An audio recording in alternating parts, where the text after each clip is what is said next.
Hi there. Today I'm going to show you how to make a character in D&D Beyond. Here I have the Friday Night campaign setting. We're going to go ahead and just go down to create an unassigned character and hit confirm. On the next screen, you have the option to create your character's name. You can put that in.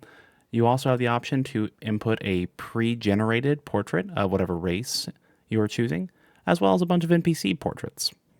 However, if you do have one of your own, you can choose the top option for choose file and upload I think it's a JPEG they require, or a PNG. You have to keep in mind that these are not very large files that they allow. So if you are choosing something off of something like Pinterest or the like, then it does have to be a smaller image. For right now, we're going to go ahead and just choose a Dragonborn face. It's the first one.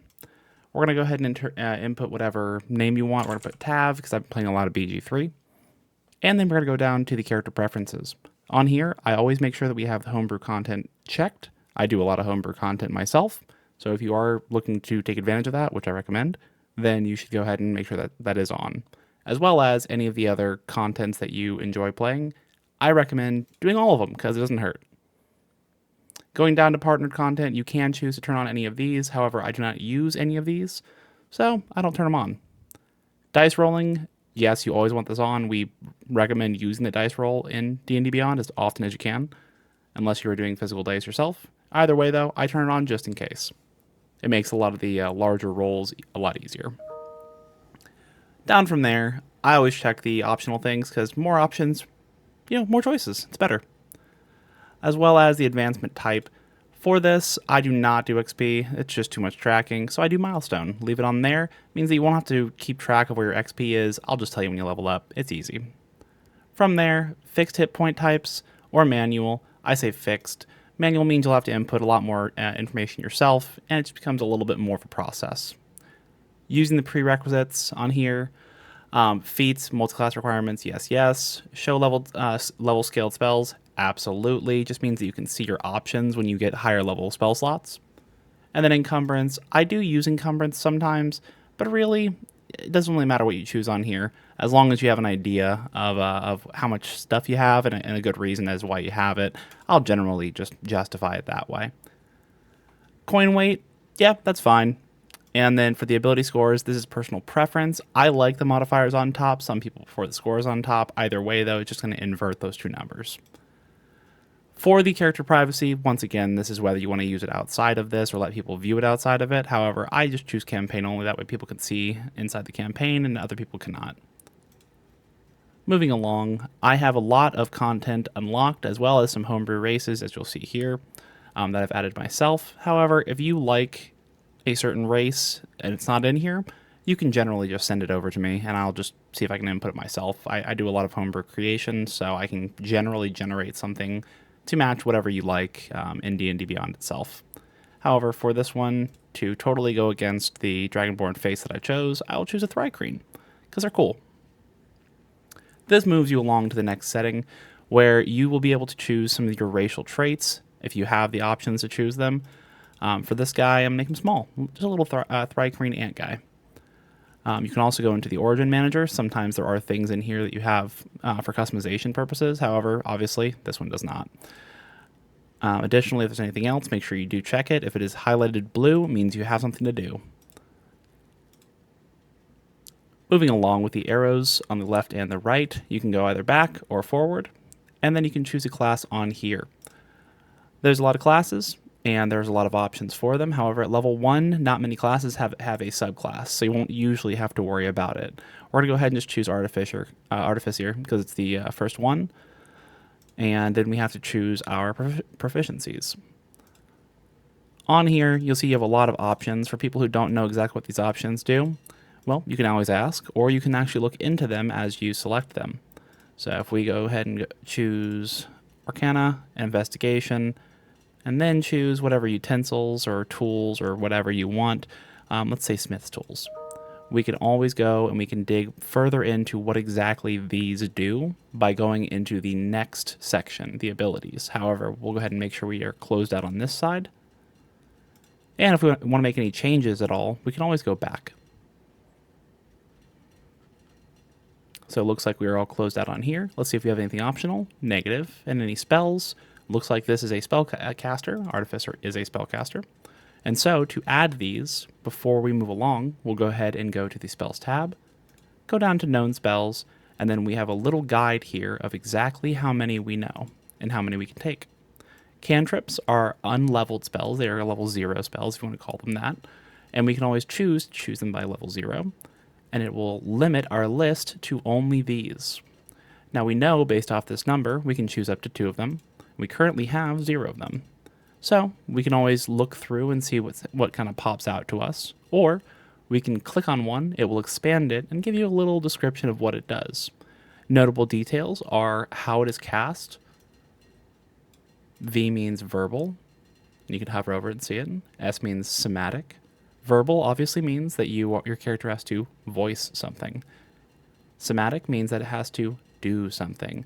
You can think of this in terms of anime or cartoons where people are shouting out their abilities. In this case, maybe he's shouting out Acid Splash. Maybe it's something more magical and more mystical. Who knows? It's however you want to flavor it.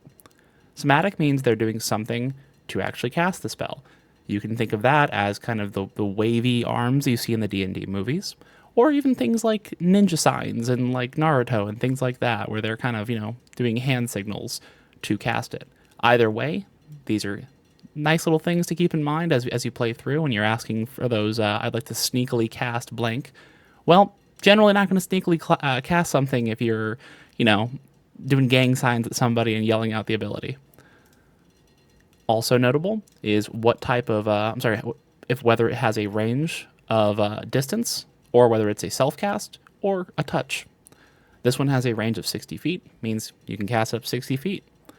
Casting time is 1 action, so takes an action to do so. You have actions, bonus actions, reactions, but you only have 1 of each for most. Additionally, the attack saves. Generally, it'll tell you whether it has a attack. So usually it'll say it's going to, be blank plus blank. So a certain number plus whatever your casting ability is. Or if it's a save, it'll just tell you what ability is going to save from it. Your saving throws will actually be calculated later on once we go into the abilities, but it's good to note. Additionally, the duration, if things have a set duration that they last, or a casting time, things like that, that'll generally be in here. However, for something like a cantrip, most of them will be instantaneous, meaning that you will just be able to cast it. It happens that turn, happens in that 1 action, bing, bang, boom, does whatever it does. For cantrips, there is no chance that, generally, that it will do half damage on a save. It'll just do full damage or miss. You can see exactly what it does, and you can see the damage type and amount. Additionally, you can see that as you level up with cantrips, oftentimes they will actually go up in damage, and that's very nice. For expedience sake, we're going to go ahead and just choose Acid Splash, and then we're going to keep it in the theme by choosing Poison Spray. Additionally, since we have access to 1 leveled spell, a prepared spell, we will go ahead and hit the 1, the first. These are for first level spells. And I can go ahead and look through here and just choose Tasha's Caustic Brew. Not for any reason, it's not a better spell than any other. I just chose it because it kind of fits the theme. Moving along, the ability scores where things get a little bit spicy and do come down to how your DM chooses to run this mechanic. Personally, I love rolling, so I will choose manual/rolled. And you'll see that D&D Beyond has a nice built-in little feature for rolling all 6 of your 6 stats. I will not go into exactly how these work, but I will tell you that there is a tomato theory, and it's super fun. Strength is how hard you can throw a tomato. Dex is how dexterously you can aim it and try to hit something, maybe moving quickly. Constitution is whether you can eat a rotten tomato. Intelligence is knowing that a tomato is a fruit. Wisdom is knowing that a tomato does not belong in a fruit salad. And charisma is having the ability to sell somebody a tomato-based fruit salad. Which, by the way, I'm a bard. That's absolutely just salsa. So, mango salsa that is, baby. Moving along, though, you'll just hit these. Nice 1 by 1. A little bit of dice ASMR.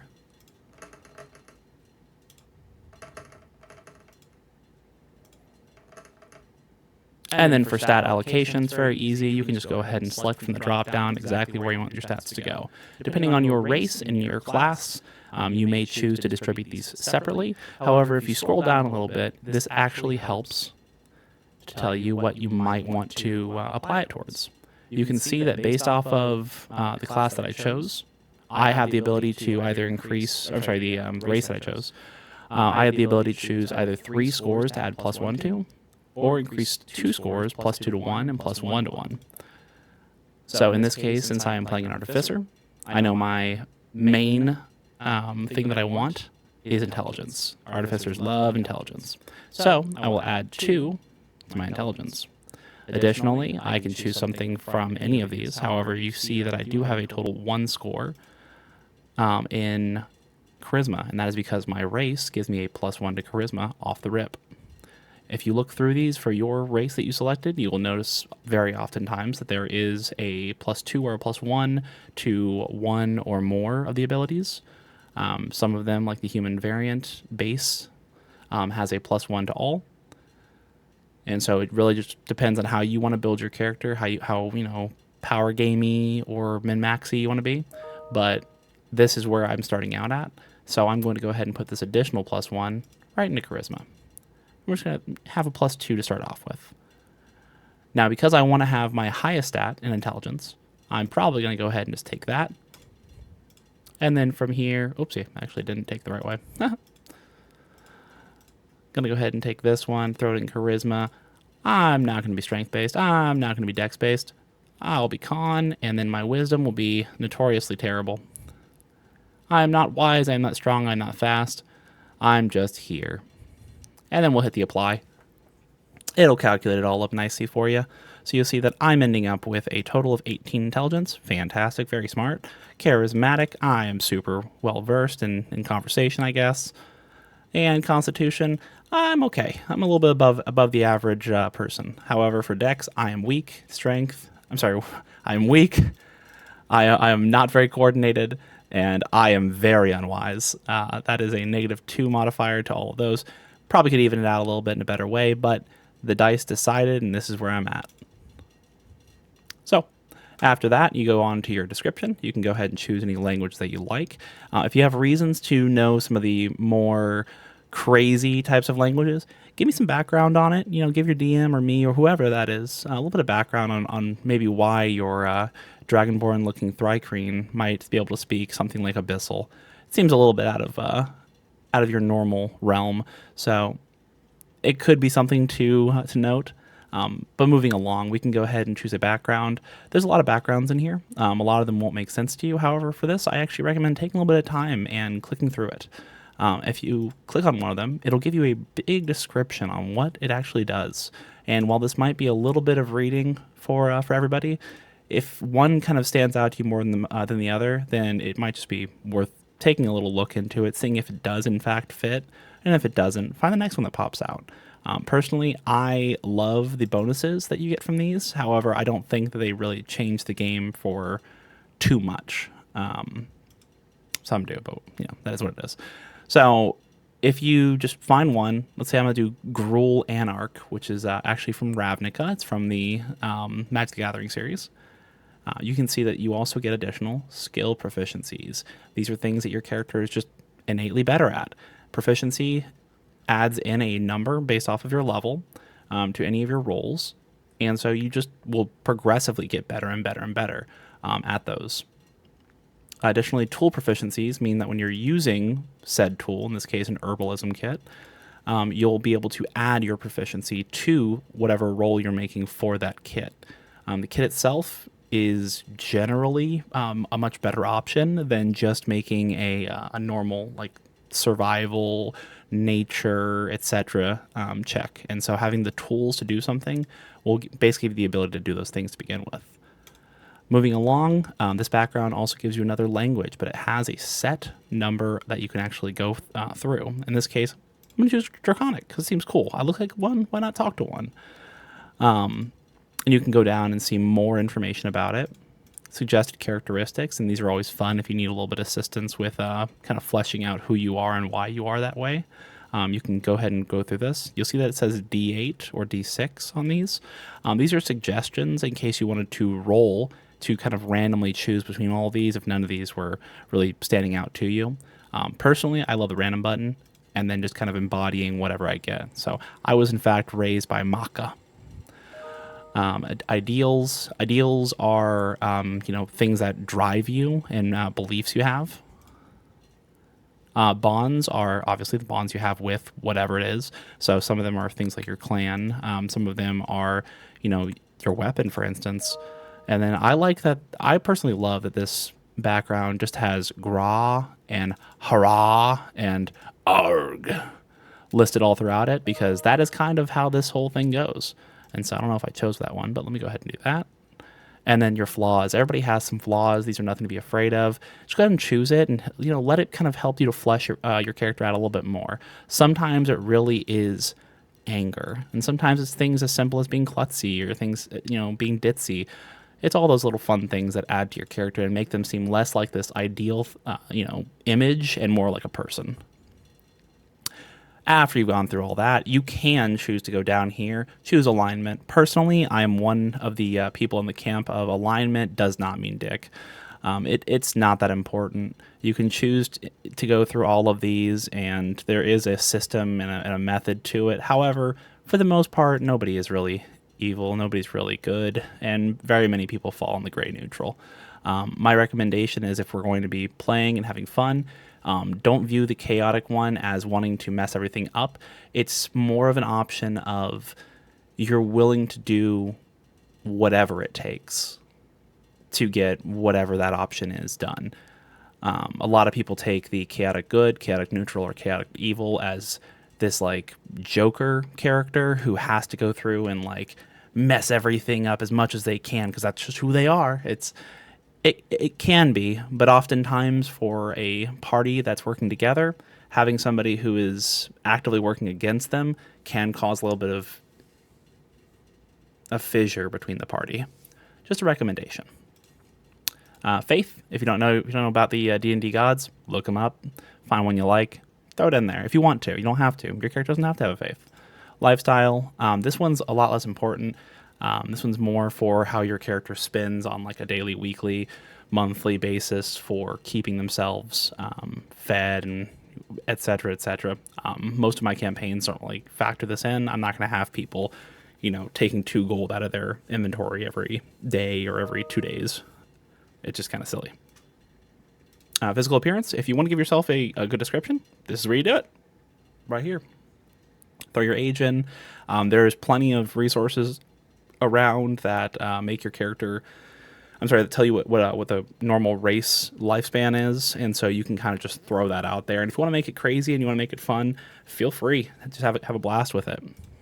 Just keep in mind that there are height limitations. That's one of the few things. D&D sizes are they range from small, medium, large. Most playable races fall between the small and medium. There are exceptions. Especially for things like the pixie, which are, I believe, are classified as tiny. Yeah, but you can look up whatever heights if you don't want to just make your character 5'7" or 5'9" or something. One of those like averages that people do a lot. Plenty of options for you. After that, you can go down. You can see here's all your personality traits. These all get factored in together after you selected them or random them like I did. And then from here, you have the last section, which is notes. Notes are for things that don't really fall into all of that. You can see backstory. There's a little add notes button, and if you throw it in there, it'll go straight in your character sheet. Enemies, if you have anybody that you'd like to list out as being your enemy, and later on we actually are modifying your character sheet and using it in live time, you'll be able to add to all of these sections. But definitely a good place to kind of throw in names and some descriptions, some notes, maybe even the reason why you don't like that guy. It's usually a pretty good reminder, especially if you're 15 sessions in and you haven't seen the guy in like 10. So all of that being said, we're going to skip past that for right now. We're going to go into the equipment. Starting equipment for gold and for just whatever this. These are just 2 buttons. You can choose whichever one you want. I recommend if you're newer and don't really know which one to select, hit the equipment button. It's going to give you options. Artificer starting equipment. I can start with either any 2 simple weapons, a light crossbow and 20 bolts, And I believe I always get Thieves' Tools, but yeah, I do. So any two simple weapons, I'm going to go ahead and just select it, and my Artificer is going to use a sickle, and we'll also have a boomerang, because that's fun. You can choose to have either studded or scale. These are two different types of armors, and for details on like what exactly those are, you can actually go down after you've hit the add button, and you can see what the difference looks like. So we'll hit add all that stuff to me. One thing to keep in mind, you want to use, boop. If these are not bright green, means you do not have them equipped, and that can cause some issues when you're actually trying to access them. However, we're going to wield that scale mail, and like I said, you can click on it and view. The armor class is basically how hard you are to hit. To hit a armor class of base 14, they would have to roll higher than a 14. Similarly to you, if you wanted to hit them, you'd have to roll higher than that as well, if they had a scale mail on. You will generally see that most of the other items are kind of just supplementary. However, every item in D&D has a use. It just depends on how you decide to use it. Pretty much everything you can choose to do things like throw. You can try to MacGyver things a little bit together. Things like crowbars will have special effects, so using a crowbar grants advantage to strength checks when the crowbar's leverage can be applied. So I know that sounds kind of circumstantial. It is. Let's say there's a trapdoor that's stuck or that is locked from the other side. You can try to use the crowbar, pry that bad boy open, and it's going to give you advantage to the strength check that you would have to roll to do so. All of that's going to go through your DM. You just communicate it to them, let them help you out, and roll and cross your fingers. Things like hunting traps are a little more complex, and they have different actions that you can use to set them, as well as some saves that anybody who is triggering them will have to go through. You will find items that seem like you have no idea how to use them. However, play with it, figure it out. If you have questions on it, ask, and answers will be provided. They may not always be the ones you want, but they will always be provided for you. Aside from that, we will go ahead and hit the next button, and then we are at the end of it. All we have to do is hit the view character sheet or export it. Exporting it will send you a PDF copy, and then viewing character sheet will open up the character tab, and you will see that you have a ton of information. You will see all of your skills. These are the ones that we took proficiency bonuses in for the most part. Anything that has a mark next to it is adding in your proficiency bonus, which is right here. Proficiency will go up as you level up. It does not go up every level, however, it will go up every couple levels. You will see that you have negatives, probably, if you're like me and rolled low, and you will see you have a lot of positives. Basically, whenever you are trying to do something, the DM will tell you to do whatever roll. So if you're trying to jump across something, it might be acrobatics, it might be athletics, it might be both. Oftentimes with these two, I kind of mix them together. I personally don't believe that, just because you're trying to vault across something, you can't do it acrobatically or you can't do it athletically. Generally, since a party is built up of different people, you will have a lot of people with diverse abilities. Most people are not a jack of all trades, and that is totally okay. Just try to think around how you can best utilize your abilities and ask your friends and see what they can do. And maybe you guys can kind of come together as a team and help each other out and make it a little bit easier. Aside from that, if you want to, you can navigate through your spell sheet. Oftentimes people can manage their own spells and change them. However, some classes do have limitations on how often they can do so. So if you have questions on that, either look at your class and kind of read through it, or ask your DM or ask your friends, and they will help you out. Aside from that, features and traits will tell you all the details that we kind of would have been able to see going through the character setup. However, this is just a constant reminder. These are all here. You can add in information wherever you want. You can also add information on your appearance if you want to change it for things like your character having changes throughout his life, his or her life, or there. Notes, use the notes section. It's great. Love it.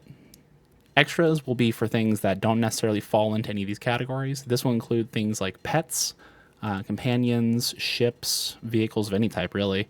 And they're very fun and very intuitive. You'll see that if you go to pet, the entire D&D monster manual's in here. So if it exists in D&D, it's probably in here. Additionally, since we have Homebrew turned on, I believe it also lists out Homebrew options. And so we can generally find pretty much anything. I believe I have a genie in here that I made. Yep, this is a Homebrew genie that I made. So you can always find, this is also another one I made. You can find these in here, and when you add them, it'll add it in with all of its details. You can click on it, open it up, and see its full character sheet, or monster creature sheet. So you can see all of its abilities, all of its stuff, and whenever you're kind of navigating around, this will stay up. So if you have a pet that you want to use and you don't want to, have to open up a whole new web page and do all this other random stuff with it to make it work, well, it's all here for you. Very accessible, very easily used, and you can even roll from its sheet, I believe. I just double check that. Hold on. Can we make an attack? You can't do it.